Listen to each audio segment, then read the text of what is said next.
नमस्कार, स्वागत आहे तुमचं स्नेहल रेसिपी मराठीमध्ये। तर आज ना आपण अगदी चविष्ट अशी कारल्याची भाजी करणार आहोत।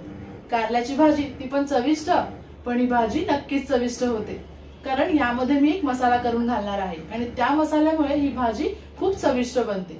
तुम्ही पण घरी नक्की करून पहा, न खाणारे सुद्धा आवडीने खातील।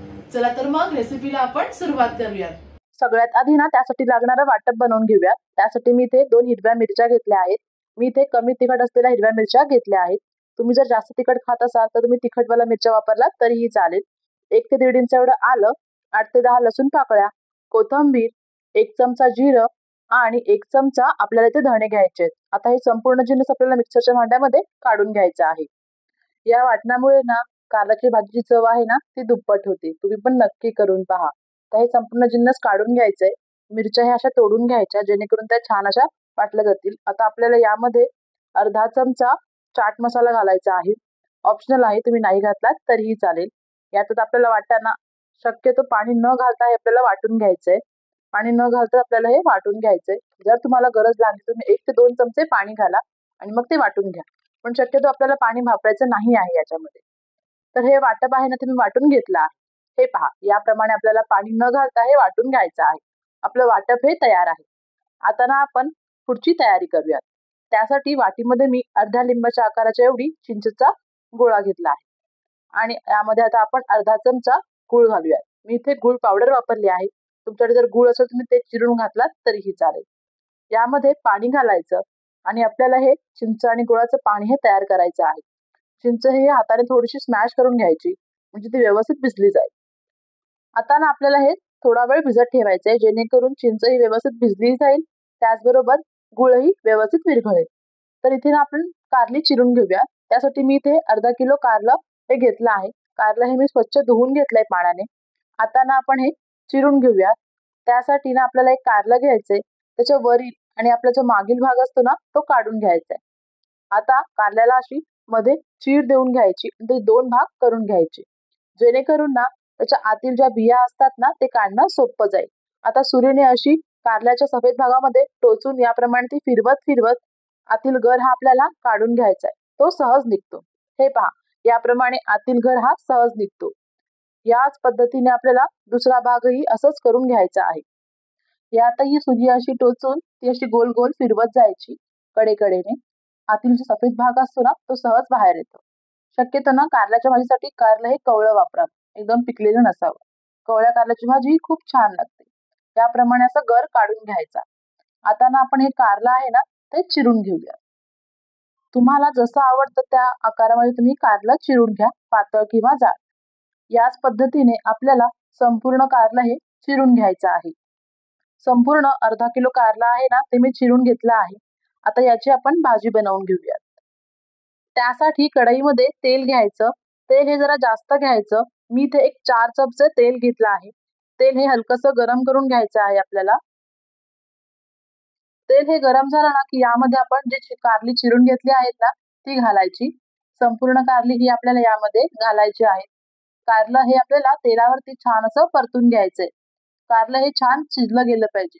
गॅस आपल्याला मीडियम टू हाय करत आपल्याला कारलं हे छान असं तेलावरती परतून घ्यायचंय। तुम्ही काय करताय? तुम्ही चॅनलला पटापट सबस्क्राईब करा, ते अगदी फ्री आहे। सोबतच बेल आयकॉनलाही क्लिक करा, म्हणजेच माझ्या रेसिपींचे जे अपडेट आहेत ना ते सगळ्यात आधी तुम्हाला मिळतील आणि यामुळेच अशा छान छान रेसिपी करायला मलाही बळ मिळेल। चला तर मग पटापट सबस्क्राईब करून घ्या चॅनलला। आपण आता कारला आहे ना ते व्यवस्थित परतून घेऊया। आपल्याला छान असा कारला शिजवून घ्यायचंय। लक्षात ठेवा, गॅस हा बारीक नाही ठेवायचा। गॅस हा आपल्याला हाय टू मीडियम करून आपल्याला कारला हे शिजवून घ्यायचंय। कारलं हे मी जवळजवळ एक 6 ते 7 मिनिटं छान असं परतून घेतलंय। हे पहा, याचप्रमाणे कारलं हे आपल्याला परतून घ्यायचं आहे। आता कारलं हे आपण एका भांड्यामध्ये काढून घेऊयात। आपल्याला तेलाचा वापर पुढे करायचा आहे, जो कढईमध्ये राहिला आहे त्याचं। आधी ही संपूर्ण कारली आहेत ना ती आपण एका भांड्यामध्ये काढून घेऊयात व्यवस्थित। संपूर्ण कारलं हे मी काढून घेतलं आहे। आता याच तेलामध्ये आपल्याला कांदा घालायचा आहे। 2 कांदे हे मी असे बारीक चिरून घेतले आहेत। कांदा हा तेलावर आपल्याला छान परतून घ्यायचा आहे। आता ना गॅस हा कमी करायचा आणि कांदा आपल्याला परतून घ्यायचा आहे। मस्त असं मऊ होईपर्यंत कांदा आपल्याला तेलावरती परतून घ्यायचा आहे. जवळजवळ एक 3 मिनिटे कांदा हा मी तेलावर मस्त असं परतून घेतला आहे. मस्त छान मऊ झाला आहे कांदा आपला. कांदा हा हलकासा तांबूस व्हायला सुरुवात झाली आहे. या स्टेजला यामध्ये आता आपल्याला तयार करून घेतलेलं संपूर्ण वाटप घालायचं आहे.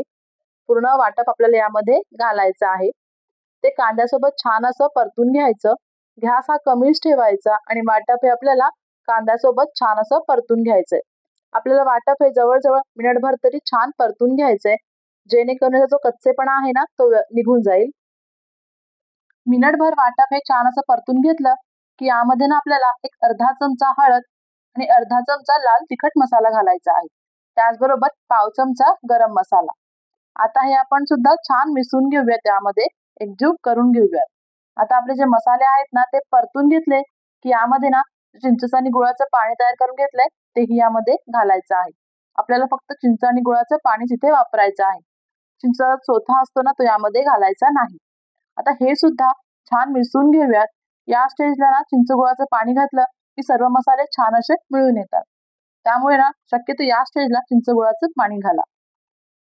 सर्व जिन्नस व्यवस्थित परतून घेतलं की यामध्ये ना आपल्याला कारलं घालायचंय, जे आपण शिजवून घेतलं आहे. संपूर्ण कारलं हे यामध्ये घालायचं. आता हे कारलं आहे ना ते सर्व जिन्नस सोबत छान असं मिसळून घ्यायचं, छान एकजीव करून घ्यायचं.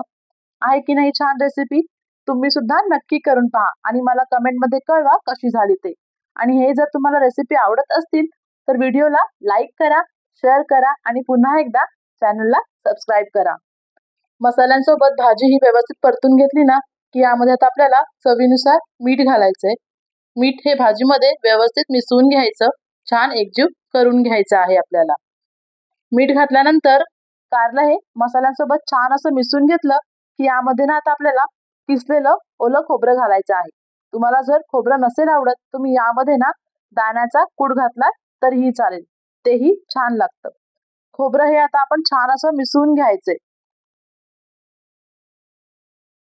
ओलं खोबरं घातल्यानंतर भाजी ही मी जवळजवळ एक मिनिटभर छान अशी परतून घेतली आहे. आता यामध्ये आपल्याला वरून थोडी कोथिंबीर घालायची आहे. कोथिंबीर सुद्धा छान अशी मिसळून घ्यायची भाजीमध्ये. आपली कारल्याची भाजी तयार आहे. आता ना आपण गॅस बंद करूयात. आहे की नाही हेल्दी आणि चविष्ट अशी ही भाजी? तुम्ही पण ही भाजी घरी एकदा नक्की करून पहा आणि कशी झाली ते मला कमेंटमध्ये नक्कीच कळवा. व्हिडिओ जर तुम्हाला आवडली असेल तर व्हिडिओला लाईक करा, शेअर करा आणि चॅनलला सबस्क्राईब करा. चला तर मग पुन्हा एकदा भेटूयात अशाच नवीन रेसिपी सोबत. तोवर मस्त खा आणि स्वस्त राहा.